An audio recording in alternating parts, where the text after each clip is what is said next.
नमस्कार, मी चैत्राली जोगळेकर.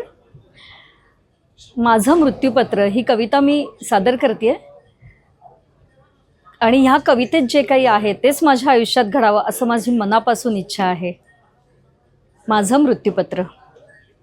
आजही खूप सुंदर आहे माझ्या आयुष्याचं चित्र. आजही खूप सुंदर आहे माझ्या आयुष्याचे चित्र. तरीही मनाचा ठाम निश्चय करून मी लिहायला घेतले मृत्यूपत्र. मी उल्लेख केला नाही तरीही मिळणारच होता माझ्या मुलाबाळांना माझ्या संपत्तीत वाटा. पण त्या व्यतिरिक्त माझ्याजवळ होता एका मौल्यवान संपत्तीचा साठा.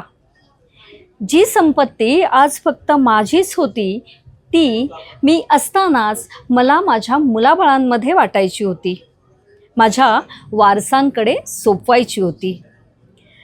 कागद पेन घेऊन त्या मौल्यवान संपत्तीचं एक एक नाव मी लिहू लागले कागदावर.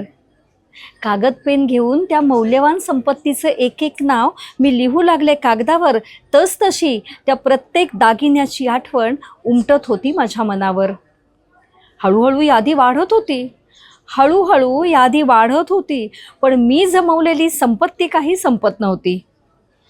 मलाच माझ्या भाग्याचा वाटू लागला हेवा. मलाच माझ्या भाग्याचा वाटू लागला हेवा. आजपर्यंत जपला होता मी तो अमूल्य ठेवा.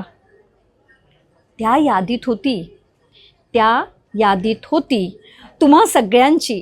त्या यादीत होती तुम्हा सगळ्यांची, माझ्या मित्रमैत्रिणींची, माझ्या मानस नात्यांची नावे, माहिती, फोन नंबर, काही अनाथाश्रम वृद्धाश्रमांची नावे आणि पत्ते. माझ्यानंतरही ही नाती जपली जावीत. माझ्यानंतरही ही नाती जपली जावीत हीच माझी अखेरची इच्छा होती.